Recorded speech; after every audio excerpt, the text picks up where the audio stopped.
مولاي صل وسلم دائما أبدا على حبيبك خير الخلق كلهم محمد سيد القومين والثقلين محمد سيد القومين والثقلين والفريقين من عرب ومن عجم مولاي صل وسلم دائما أبدا. MashaAllah, Alhamdulillah, Subhanallah. Our honorable guest, Hazrat Allama Qibla Pirzada Saqib Raza Mustafa Islam, Alhamdulillah, has arrived here. I wish for tonight's program to be in Sandalwood Sunni Musalla. ایک دل کا خواہش تھا لیکن حضرت صاحب کی مصروفیت کی وجہ سے عبد المجید بھائی نے کہا کہ چلو ٹھیک ہے عشاء کے بعد گھر میں ہم پروگرام رکھ لیتے ہیں. تو امید یہ ہے کہ حضرت صاحب ہمارے مرکز کے لیے آپ دعا فرمائیں گے. اس پورے علاقہ کے اندر ریک ووڈ سینڈلوڈ ارد گرد پیچھے صرف ایک سنی مرکز ہے, باقی ہمارا تو نہیں ہے, صرف ایک سنی مرکز ہے سینڈلوڈ سنی مسلح.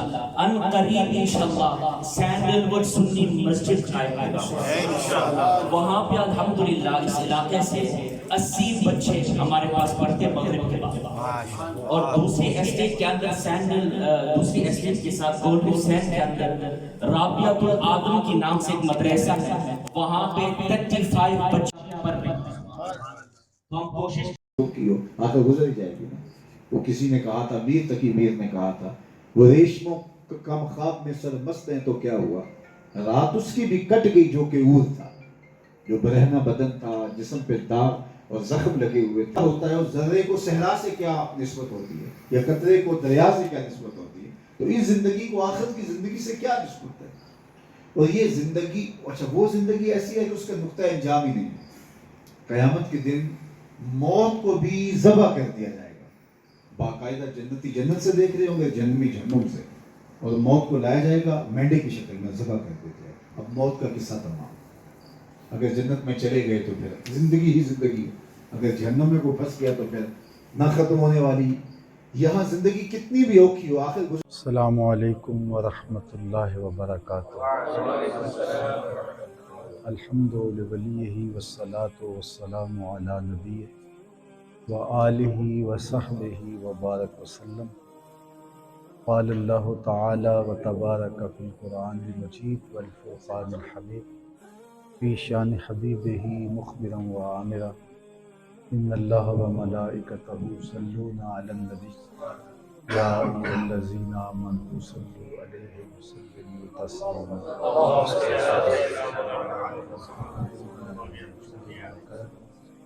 اس کو بند کر دو. صلاۃ و سلاما علیک یا سیدی یا رسول اللہ وعلی آلک و اصحابک یا حبیب اللہ. تمام حمد و صلاۃ اللہ جل وعلا اور رسول اکرم صلی اللہ علیہ وآلہ وسلم کے حضور ناز میں پیش کرنے کے بعد, عالی مرتبت محتشم سامعین و حاضرین, اللہ تعالیٰ نے 3 طرح کی مخلوقات پیدا فرمائی ہیں.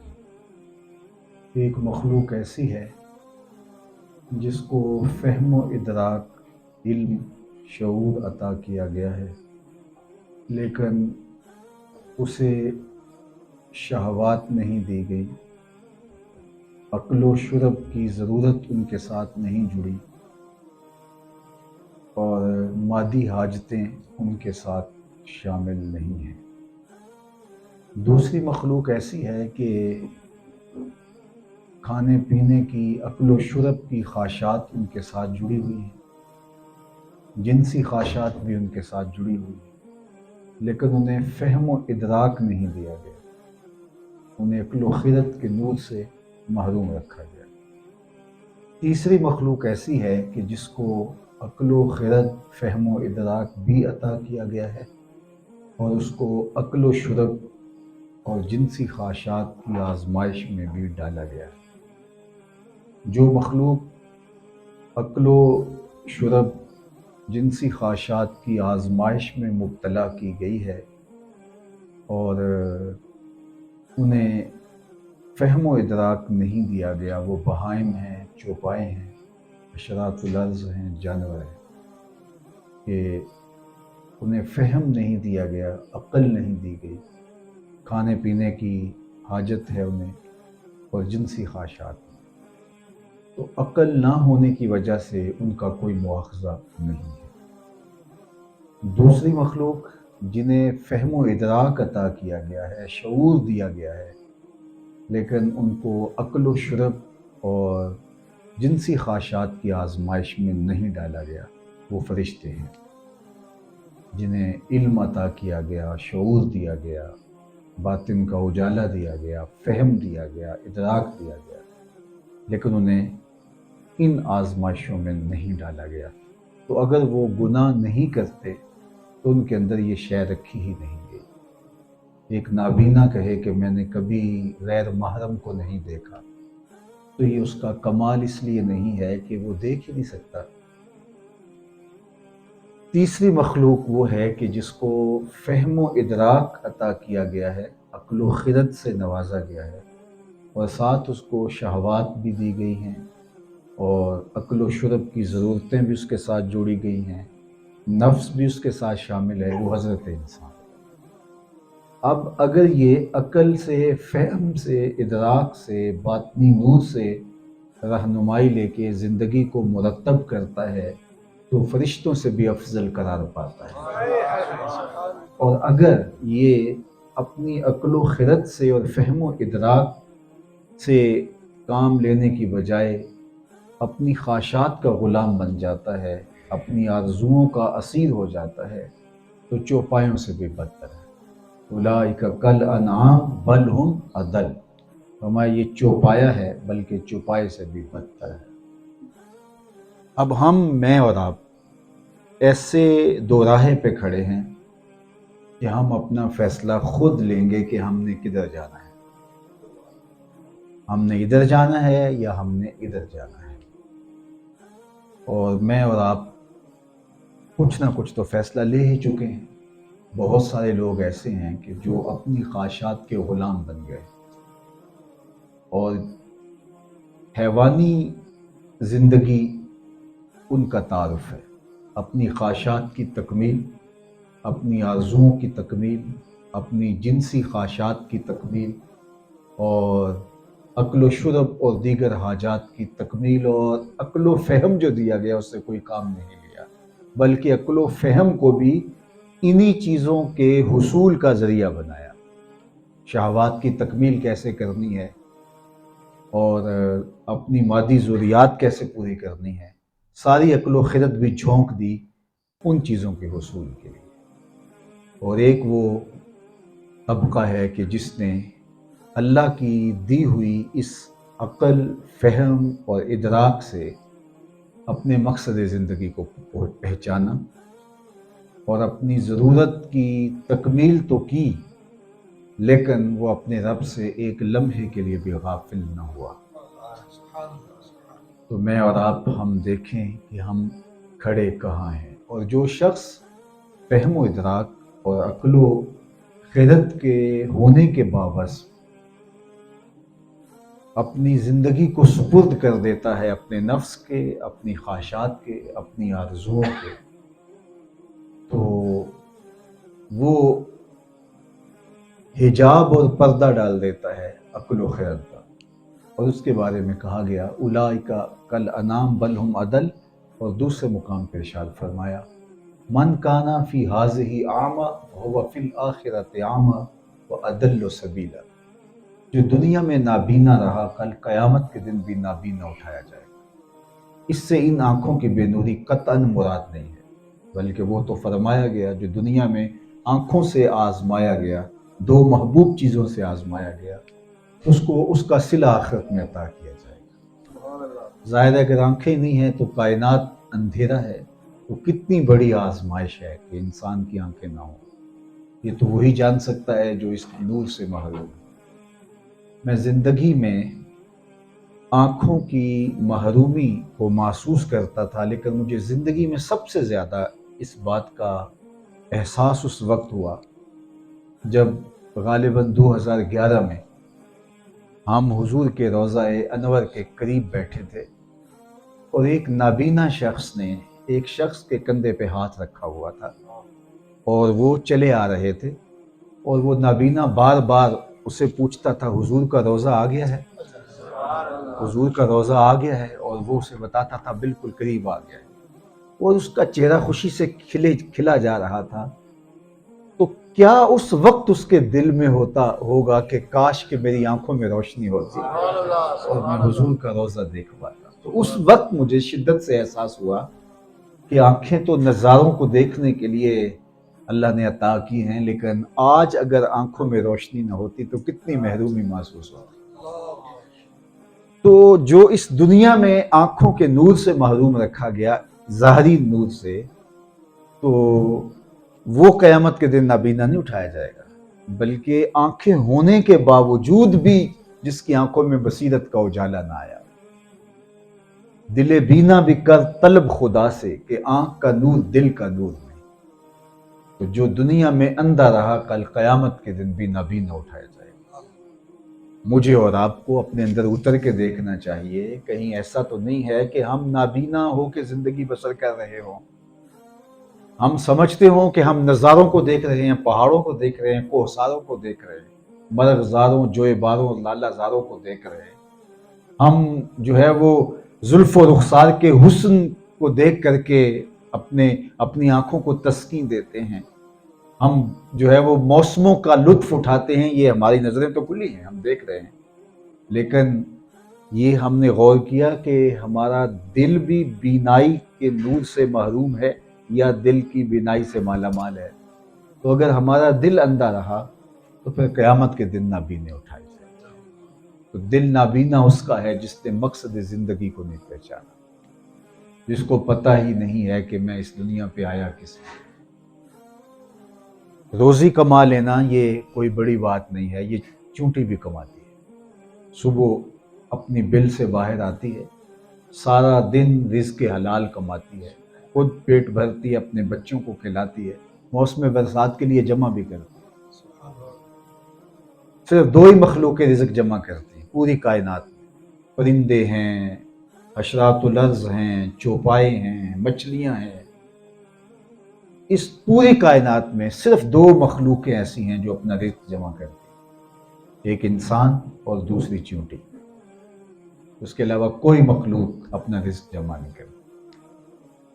اور چونٹی کو اللہ نے شعور بھی عطا کیا ہے، یہ اپنے سے زیادہ کئی گنا زیادہ وزن اٹھا لیتی ہے۔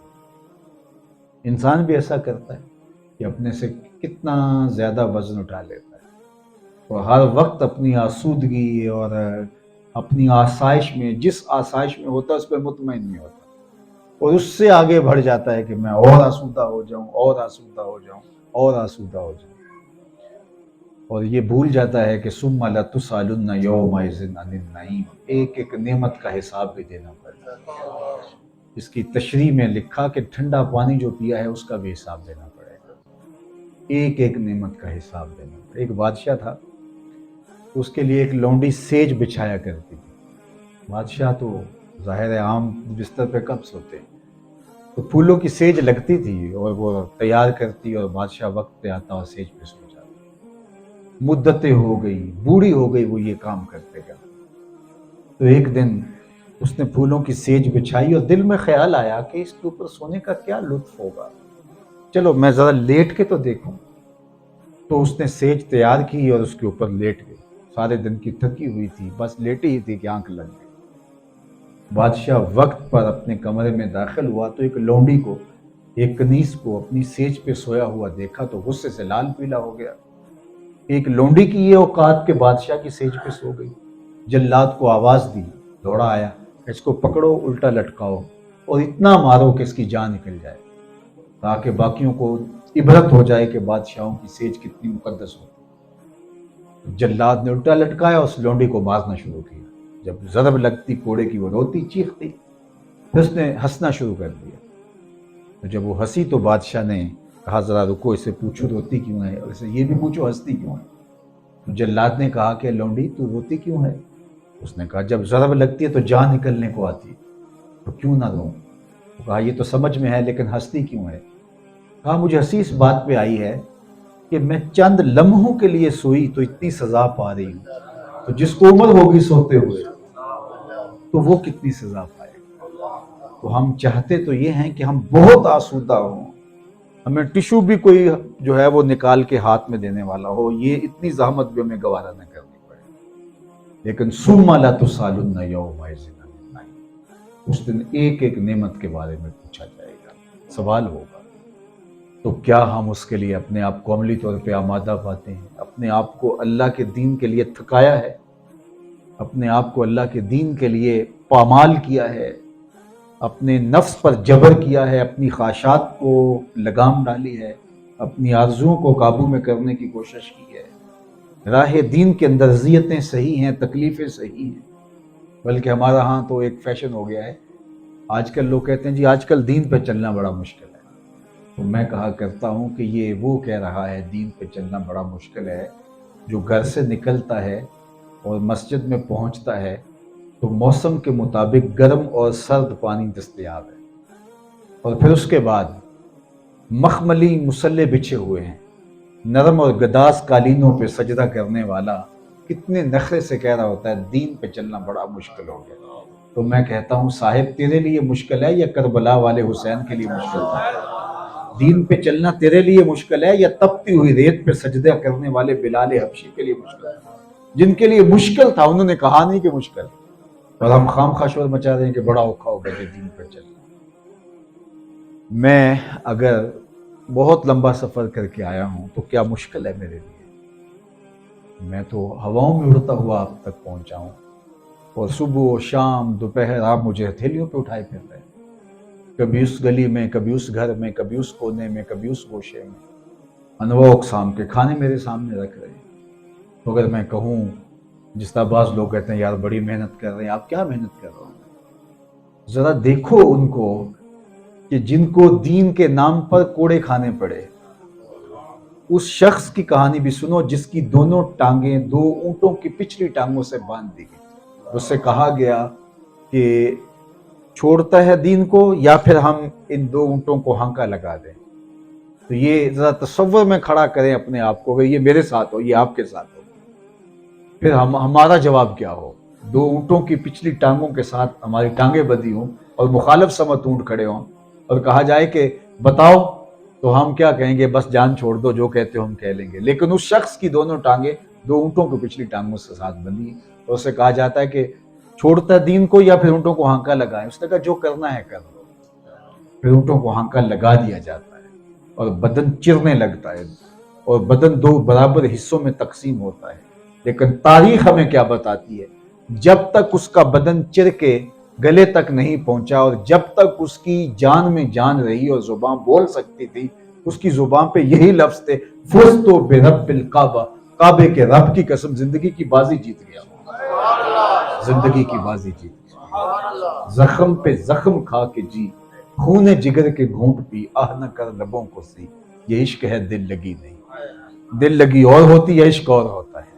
دل لگی تو ہوتی ہے تھوڑی سی مشکل آئے تو عشق چھوڑ کے لوگ بھاگ جاتے ہیں، لیکن جب عشق ہو تو پھر وہ عشق ہی ہوتا ہے، اس میں پھر جو ہے وہ مجنو بھی بننا پڑتا ہے اور رانجھا بھی بننا پڑتا ہے، تکلیفیں بھی سہنی پڑتی ہیں۔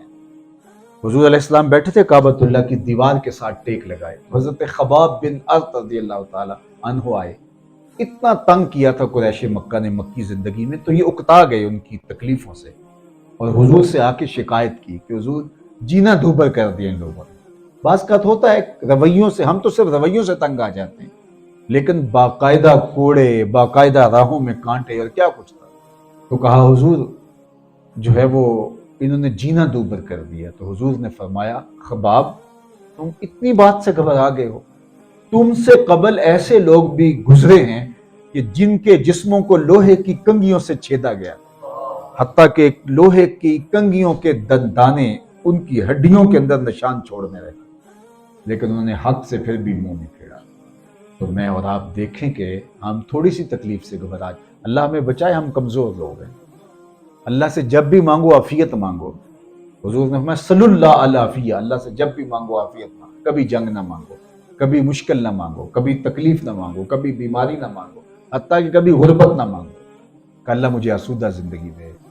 لیکن فرمایا اگر آ جائے تو پھر ڈٹ کے کھڑے ہو جاؤ، پھر جو ہے استقامت دکھاؤ. تو اللہ تعالیٰ نے ہمیں آسودہ رکھا ہے، تو اس آسودگی کا بھی ہم جو ہے وہ اللہ کے حضور شکر ادا کریں اور اپنے آپ کو دین کے کاموں میں لگا دیں. ہمارا مقصد صرف چونٹی کی طرح رزق کمانا نہیں ہے. صبح سے لے کر شام تک ہم اسی کام پہ جڑے رہیں اور جتے رہیں. اکبر الہ آبادی نے کہا تھا کیا بتائیں کیا کار نمایاں کر گئے، کیا بتائیں احباب کیا کار نمایاں کر گئے، بی اے کیا نوکر ہوئے پینشن ملی اور مر گئے. تو مقصد یہ نہیں ہے. آپ لوگ وطن مالوف کو چھوڑ کے یہاں آئے ہیں، کمائی کرنے آئے ہیں، اپنے بہتر مستقبل کے لیے آئے ہیں. اب بہت آسودگی آ گئی ہے، لیکن ابتدائی وقت تو مشکل میں کاٹا، اذیتیں بھی سہی، پردیس بھی کاٹا، اور ماں باپ سے، بچوں سے، بیوی سے دور بھی رہے. مقصد کیا تھا کہ مستقبل اچھا ہو جائے. تو آج اگر آسودہ ہو گئے ہیں تو اس محنت کا نتیجہ ہے. تو جس طرح مشقت کاٹی کہ مستقبل اچھا ہو جائے، تو اس طرح اس دنیا میں بھی مشقت کاٹنی ہے کہ وہ مستقبل اچھا ہو جائے. تو حضور علیہ السلام نے جب خندق کھودتے صحابہ کو دیکھا تو یہی پیار بھرے لفظ کہے، اللہم ان العیش عیش الاخرہ فاغفر للانصار والمہاجرہ. اے اللہ زندگی تو آخرت کی زندگی ہے، میرے انصار کو بھی بخش دے، میرے مہاجروں کو بھی بخش دے.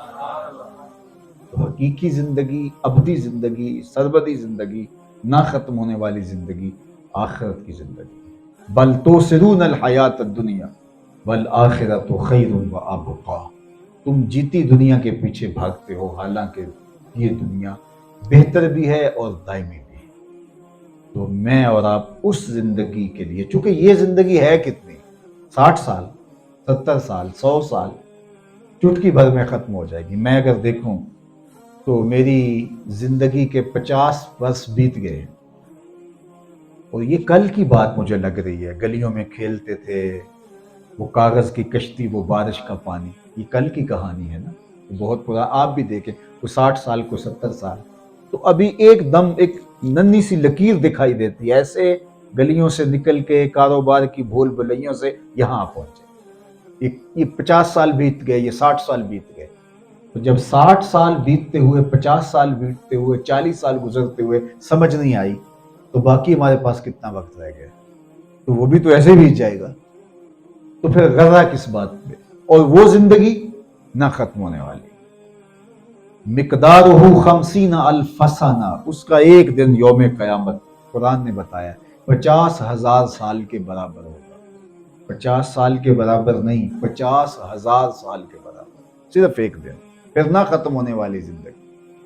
کبھی اس پہ ہم تھوڑا سا غور کر لیں تو جس طرح صحرا میں ایک ذرہ ہوتا ہے، اس ذرے کو صحرا سے کیا نسبت ہوتی ہے، یا قطرے کو دریا سے کیا نسبت ہوتی ہے، تو اس زندگی کو آخرت کی زندگی سے کیا نسبت. اور یہ زندگی، اچھا وہ زندگی ایسی ہے کہ اس کا نقطہ انجام ہی نہیں ہے. قیامت کے دن موت کو بھی ذبح کر دیا جائے گا. باقاعدہ جنتی جنت سے دیکھ رہے ہوں گے، جہنمی جہنم سے، اور موت کو لایا جائے گا مینڈے کی شکل میں، ذبح کر دیا جائے گا. اب موت کا قصہ تمام. اگر جنت میں چلے گئے تو پھر زندگی ہی زندگی ہے، اگر جہنم میں کو پھنس گیا تو پھر نہ ختم ہونے والی. یہاں زندگی کتنی بھی اوکھی ہو آخر گزر ہی جائے گی نا. رات کتنی ہی لمبی اور دردناک اور دکھی ہو آخر گزر ہی جائے گی. وہ کسی نے کہا تھا، میر تقی میر نے کہا تھا، وہ ریشموں کم خواب میں سرمست ہیں تو کیا ہوا، رات اس کی بھی کٹ گئی جو کہ عور تھا. جو برہنہ بدن تھا، جسم پہ داغ اور زخم لگے ہوئے تھے، بخار سے بدن تپ رہا تھا، اور ریت کے اوپر سخت سردی میں اسے پھینک گیا. تو رات کاٹنا اس بیمار کے لیے کتنی مشکل ہوگی، جس کا تیماردار بھی کوئی نہیں ہے، اور بدن پہ زخم ہے، اور زخموں سے پیپ رس رہی ہے، اور بخار سے بدن تپ رہا ہے، اور سخت ٹھٹرتی سردی ہے، اور سڑک کنارے اس کو کوئی پھینک گیا. تو رات کتنی مشکل ہوگی اس بیمار کے لیے کاٹنے کی. تو ایک میر تقی میر کہتے ہیں بالآخر کٹ ہی جائے گی نا رات، جتنی بھی لمبی ہوئی آخر سپیدہ سحر تو طلوع ہوگا ہی نا. لیکن وہ رات پڑ گئی تو وہ نہیں کٹے گی. یہ تو جتنی بھی لمبی ہوئی، دکھوں سے بھری ہوئی بھی ہو، کٹ جائے گی. لیکن وہ اگر رات پڑ گئی تو وہ نہیں کٹے گی. تو اس لیے اصل زندگی آخرت کی زندگی. تو دیکھا تو کہا اللہم ان العیش عیش الاخرہ فاغفر للانصار والمہاجرہ. تو آج اللہ نے رحمت کے دروازے ہمارے لیے کھولے ہیں. سورج مغرب سے طلوع نہیں ہوا، ایک آنسو سے پچھلے سارے گناہ دھوئے جا سکتے ہیں. حضور کے دامن شفاعت سے لپٹ کر کے اور ان سے خیرات مانگ کر کے رحمتوں کی تو اپنی زندگی میں چراغاں کیا جا سکتا. ایسا نہ ہو کہ ہماری زندگی بے مقصد گزر جائے اور جس لیے ہم آئے تھے ساری زندگی اس کو سمجھ ہی نہ پائیں کہ ہم آئے کیوں تھے. ہم جو ہے وہ پولو کے بیل کی طرح ساری زندگی جتے رہیں اور بس اسی کام میں لگے رہیں. جو مقصد حیات تھا اس مقصد سے ہم غافل رہیں. فرمایا 3 طرح کی مخلوقیں ہیں. ایک وہ کہ جس کو عقل و خرد عطا کی گئی ہے، نفسی نہیں ہے لہٰذا ان پر پکڑ اس لیے نہیں ہے، گناہ کر ہی نہیں پائیں گے. اور دوسری کہ جن کے پاس ہے ہی شہوات لیکن ان کے پاس عقل و خرد ہی نہیں ہے تو گرفت کیسے ہوگی. اور تیسری مخلوق ہے جو دونوں آزمائشوں میں مبتلا کر دے. عقل و فہم بھی دیا گیا اور اس کو شہوات عقل و شرب کی حاجات بھی دی گئی. اب اس کا امتحان ہے اور یہ ہے حضرت انسان. تو اس نے دیکھنا ہے کہ کس طرح اپنی زندگی کو بچا کر کے لے کر کے جانا ہے. اللہ اکبر. نیکی ہو جائے تو اللہ کا شکر ادا کریں، گناہ ہو جائے تو توبہ کریں. یعنی آزمائش تو بڑی ڈاڈی ہے، سخت آزمائش ہے کہ نفس بھی رکھا ہوا ہے، خواہشات بھی ہیں اور پھر بھی کہا ہے کہ جو ہے وہ اب اپنے آپ کو بچانا بھی ہے. وہ جو ہے وہ کیا ہے توا ہوتا ہے، اس کے اوپر مکھن رکھ دیا جائے اور کہا جائے کہ پگھلے بھی نہ، تو کتنا مشکل ہے. کس طرح پھر بچایا جائے اس کو میں صرف ایک مثال آپ کے سامنے دیتا ہوں. آپ نے نام سنا ہوگا سلطان محمود غزنوی اور ایاز کا، اور ان کا آپس کا محبت کا جو رشتہ بھی تھا. تو ایاز سے خاص محبت تھی محمود غزنوی کو. باقی وزراء کہتے تھے یہ کوئی الگ شے ہے کہ اس کے لیے بادشاہ کے دل میں اس قدر محبت. تو بادشاہ گاہے گاہے احساس دلاتا رہتا تھا کہ ایاز کیا ہے، اس سے خاص الفت کیوں ہے. ایک دن دریا کے کنارے بیٹھے تھے سارے وزیر، وہ حوض کے کنارے. تو بادشاہ نے جو ہے وہ جیب میں ہاتھ ڈالا اور قیمتی موتی نکالے اور تالاب میں پھینک دیا.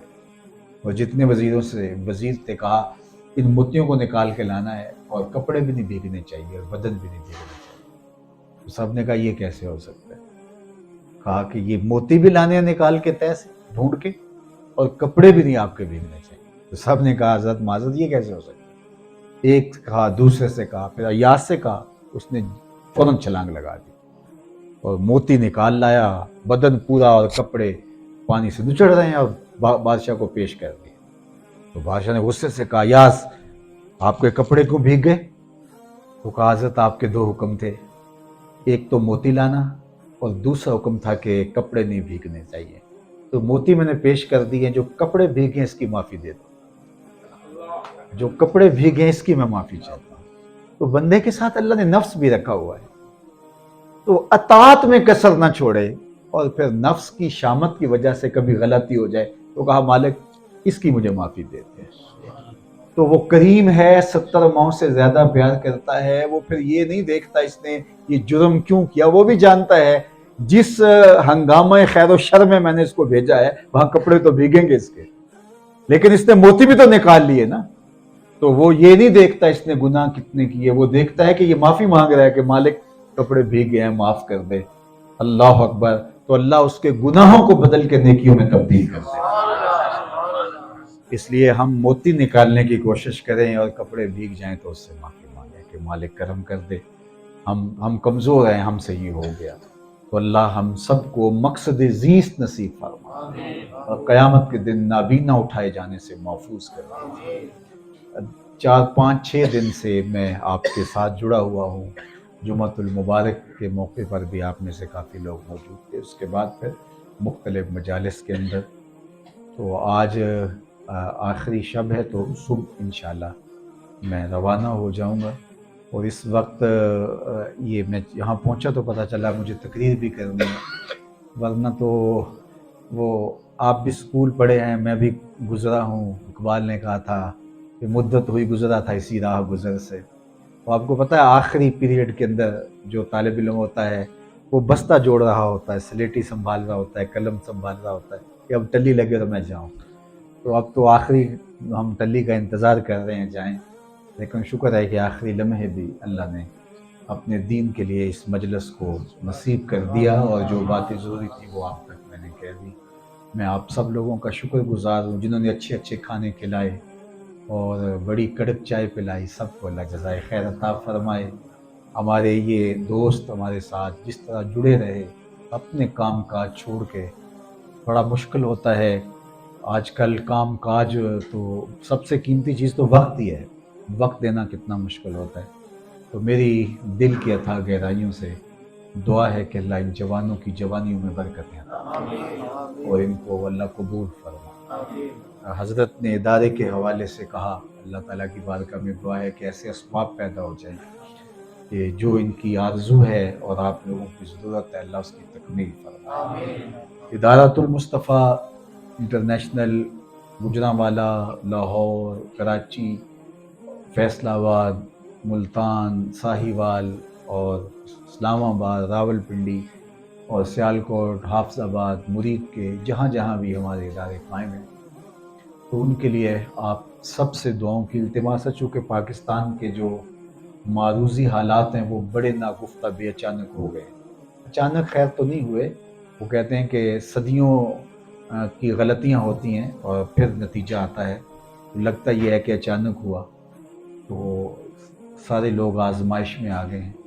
اللہ تعالیٰ کی بارگاہ میں دعا ہے کہ ہم اس کے لیے کوئی کردار ادا کر سکیں کہ اپنے اداروں کو اس وقت جو ہے جو ضرورت ہے اس کی تکمیل کر سکیں۔ آپ کی دعاؤں کی، محبتوں کی اور بے لوث پیار کی بہت ضرورت ہے۔ اللہ آپ کو جزائے خیر عطا فرمائے۔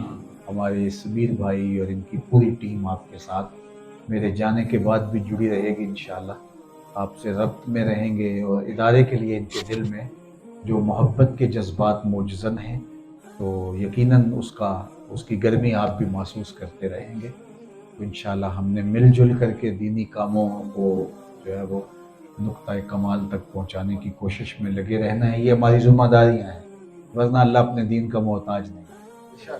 بعض کا لوگ مجھے کہتے ہیں آپ نے بڑا کام کیا، تو میں نے کہا کہ اگر میں نہ ہوتا اللہ کسی اور سے لے لیتا، یہ تو اس کا کرم ہے کہ اس نے مجھ کو توفیق دی۔ تیری توفیق بھی تیرے کرم کا صدقہ، میری توفیق بھی تیرے کرم کا صدقہ، یہ قدم اٹھتے نہیں اٹھائے جاتے، یہ اس کی کرم نوازی سے ہوتا ہے۔ تو میں بار دیگر آپ سب کا شکریہ بھی ادا کرتا ہوں، اور آپ کے لیے بے پناہ دعائیں ہیں۔ آپ کے لیے یہ دعا ہے کہ یہاں کی اس ملک کی پیچیدگیاں، اس ملک کے فتنوں سے اللہ آپ کو محفوظ فرمائے، اور اس ملک کی خیر اور اس ملک کی بہتری اور اس ملک کی برکت آپ کی جھولیوں میں ڈالے۔ اللہ آپ کی نسلوں کی بھی حفاظت فرمائے، آپ کی جان کی، آپ کے مال کی، آپ کی اولاد کی، آپ کے نظریات کی اللہ حفاظت فرمائے، اور آپ ہمیشہ خوش و خرم رہیں۔ گزشتہ 5 سال پہلے جب میں آیا تھا تو میری اس وقت بھی آرزو تھی کہ کوشش کروں گا کہ ہر سال آ جایا کروں، لیکن وہاں جا کے تو پھر مصروفیات تو نکلنے نہیں دیتی، تو اس وقت بھی ساتھی مجھے یہی کہہ رہے ہیں، وہ آرزو ہے، میں وعدہ نہیں کرتا، اللہ نے چاہا تو دوبارہ جلد ملاقات ہوگی۔ وآخر دعوانا ان الحمدللہ۔ نعرہ تکبیر، نعرہ رسالت، علماء اہل سنت۔ الحمدللہ رب العالمین والصلاة والسلام علی اشرف الانبیاء والمرسلین۔ اللہ اٹھے ہوئے ہاتھ کبھی بھی خالی نہ موڑنا، پھیلی ہوئی جولیاں رحمتوں سے بھر، جتنے احباب آئے ہیں سب کو خیر دینا، اپنی پناہیں دینا، امان دینا، حفاظتوں کا حصار دینا، آبرو بری زندگی دینا، نفس و شیطان کے مکر و فریب سے بچانا۔ ہمارے میزبان محتشم عبد المجید بھائی کے والدین کے لیے خاص طور پہ دعا ہے کہ اللہ اپنی خاص کرم نوازیوں کا اجالا ہونے میں اللہ ان کو غفران و رحمت کے پردوں میں ڈھانپ لے۔ جتنے بھی لوگ یہاں موجود ہیں، ہم سب کے والدین کو جو دنیا سے چلے گئے، اللہ ان کو غفران و رحمت کے پردوں میں ڈھانپ، اور جن کے والدین موجود ہیں اللہ انہیں صحت بری لمبی زندگی عطا کرے۔ اللہ ہمارے باطن ستھرے کر دینا، مقصد زندگی نصیب کر دینا، آنکھوں کو شرم و حیا کا نور دینا، خیالوں کو طہارت دینا، سوچوں کو پاکیزگی دینا، اور عفت قلب و نگاہ مقصوم کر دینا، اٹھے ہوئے ہاتھ خالی نہ موڑنا۔ اللہ یہاں کے فتنوں سے، یہاں کی شر سے، یہاں کی پیچیدگیوں سے ہم سب کو محفوظ فرما اور یہاں کی خیر کو، یہاں کی بھلائی اور یہاں کی برکتوں کو ہماری جھولی میں ڈال، ہماری نسلوں کی حفاظت فرما، پورے عالم اسلام کی خیر فرما، بالخصوص میرے وطن پاک کی خیر فرما، میرے ملک میں امن کے اجالے دینا، میرے ملک کو معیشت کا جمال اور معاشرت کا حسن عطا کر، نیک صالح پاکیزہ اور اہل حکمران عطا کر، صلی اللہ تعالی علی النبی۔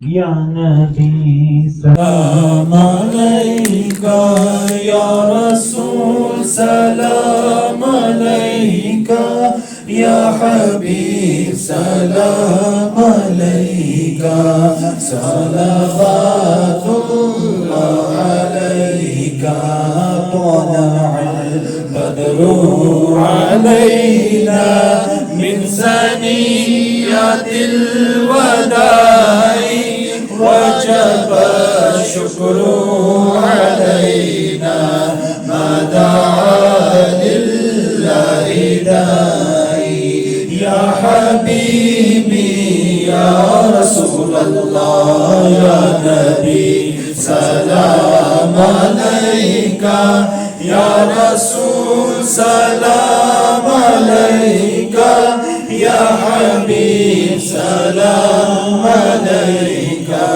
صلوات اللہ علیک، رحمتوں کے تاج والے، دو جہاں کے راج والے، عرش کی معراج والے، عاصیوں کی لاج والے، یا حبیبی یا رسول اللہ یا نبی سلام علیکہ، یا رسول سلام علیکہ، یا حبیب سلام علیکہ، صلوات اللہ علیکہ، جھنکنے کے وقت آنا، کلمہ طیب